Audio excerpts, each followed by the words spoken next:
Panini Comics est un acteur majeur de la scène comics en France, vous le savez.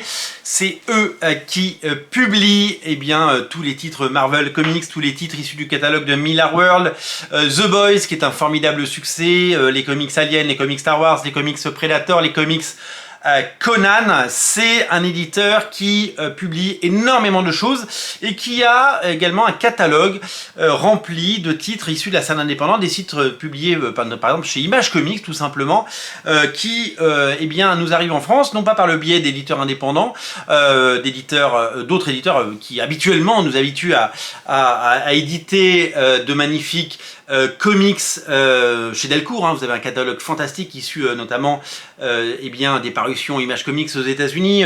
Urban Comics fait aussi un travail formidable pour proposer des titres qui sortent des sentiers battus et qui ne sont pas des titres de super-héros. D'ailleurs, ils ont vraiment une politique de mise en valeur de ces titres qui sortent pour la plupart en grand format chez Urban, et ça fait que ils arrivent à toucher par moment, parce que ce n'est pas la recette miracle d'un succès, un plus large public, et il faut s'en féliciter. Parmi les titres sortis chez Panini Comics du label indépendant, il y a un titre qui nous vient de chez Image Comics qui s'appelle Made in Korea. Et pourquoi on en parle?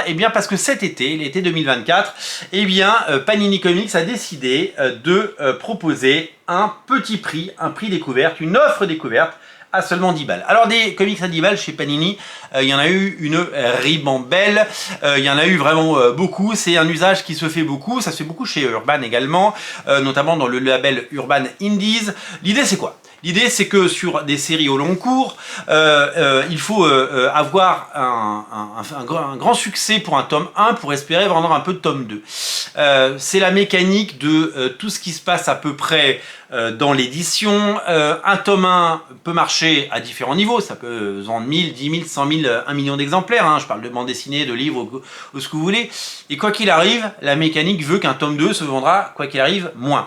Moi, je me souviens, bien entendu, de certains succès énormes à l'époque où j'étais chez Original Comics, prenons l'exemple de l'Omnibus Ultimate Spider-Man. Le premier exemplaire, le premier tome s'était vendu à 1200 exemplaires, et le deuxième tome, malgré la qualité du premier, malgré le succès du premier, c'était vendu chez nous à seulement 600 exemplaires. Alors il y a peut-être des gens qui ont acheté le tome 2 ailleurs, et je souhaite qu'ils aient découvert cela, mais ça se justifie, ça se confirme sur à peu près tous les titres. C'est très rare qu'un tome 2 se vende plus qu'un tome 1, je vous le dis. Et donc il y a toujours une énorme masse de personnes qui achètent un tome 1 et le tome 2, forcément, s'il y en a 2 fois moins, autant partir du plus haut possible. Donc si vous sortez un tome 1 à 15 balles ou à 18 balles, vous en vendrez X, mais si vous le vendez à 10 balles, peut-être que vous en vendrez X fois 2, vous en vendrez 2 fois plus. Et si vous avez, je dis une bêtise, 10 000 lecteurs pour un tome 1 à 10 balles, peut-être que vous avez gagné 0 € parce que c'était une opération de mise en avant, une opération promo, une opération séduction, mais que du coup le fait qu'il y ait 10 000 lecteurs qui aient acheté le tome 1 et un certain nombre qui aimaient le tome 2, enfin qui aimaient la série, un plus grand nombre achètera le tome 2. S'il n'y a que 2000 personnes qui achètent le tome 1, il y aura moins de 1000 personnes sur le tome 2. Si vous avez 10 000 personnes sur le tome 1, vous aurez peut-être 3 ou 4000 personnes sur le tome 2, peut-être 5000 si tout va bien. Donc on parle de ces échelles-là, c'est-à-dire que les petits prix aident évidemment à faire découvrir des titres. Les petits prix, c'est aussi l'occasion de faire découvrir un catalogue, créer des habitudes de consommation, faire venir les gens dans les boutiques et puis faire travailler les libraires, parce que quand il y a des opérations avec les 48 heures de BD, ça fait venir des gens en librairie, ils achètent des BD à 3 € et peut-être qu'ils sont tentés par un graphic novel, par une belle bande dessinée, par quelque chose qu'ils n'avaient pas lu, pas vu. Il y a des bandes dessinées qui font venir les gens dans les boutiques, et après c'est le rôle du libraire, c'est le rôle évidemment du merchandising, et c'est bien sûr le moment. Il y a des gens qui n'achèteront rien d'autre, mais il y a des gens qui achèteront autre chose. Il faut animer son marché, c'est la base de tout le commerce, et tout le monde fait ça dans tous les milieux, et l'édition n'y est pas étrangère. Voilà pourquoi depuis quelque temps Panini nous propose des petits prix, et un des titres cet été qui bénéficie de cette opération. C'est un titre indépendant Image Comics, c'est scénarisé par Jeremy Holtz et dessiné par Georges Schall. Georges Schall est un dessinateur brésilien et donc il a travaillé sur Made in Korea ou des séries comme Better Angels et Chasing Echo. Jeremy Holtz a travaillé sur des séries comme Virtual Yours, Before Houdini ou Skip the End. Autant vous dire que je ne connais pas ses œuvres parce que je découvre cet auteur, mais que certains auteurs comme Ryan Kevogan disent le plus grand bien de Jeremy Holtz. Alors c'est donc ce qu'on appelle un graphic novel, on est très très loin des codes du super-héros, on est vraiment issu de la scène indépendante.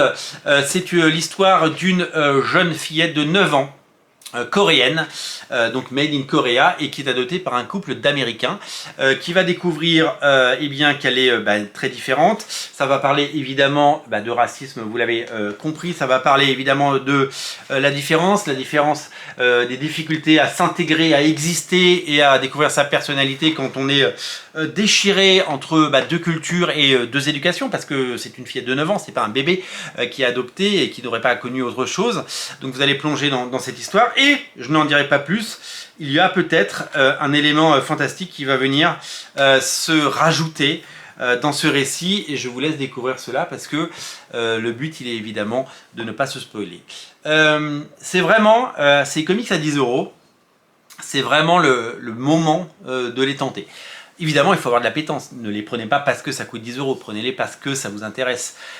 Mais c'est quand même une très belle façon de se faire une collection, de se faire une culture et peut-être de découvrir des choses intéressantes, sortir des sentiers battus. Et peut-être, si voilà, il faut que ça vous attire, prenez-le en main, ça coûte 10 balles. Et c'est vraiment l'occasion d'essayer des choses et peut-être ouvrir ses chakras vers d'autres horizons. Ça s'appelle Made in Korea et c'est disponible tout l'été à ce prix-là. Donc si vous passez en librairie, si vous allez voir un libraire indépendant, si sur votre lieu de villégiature, vous avez la possibilité d'acheter des comics, soyez curieux et peut-être repartez avec. En tout cas, c'est disponible et c'est fait pour ça, c'est fait pour faire de bonnes affaires et c'est fait pour découvrir des choses que peut-être vous n'auriez pas lues. Made in Korea chez Panini Comics, c'est disponible à 10 balles. Salut!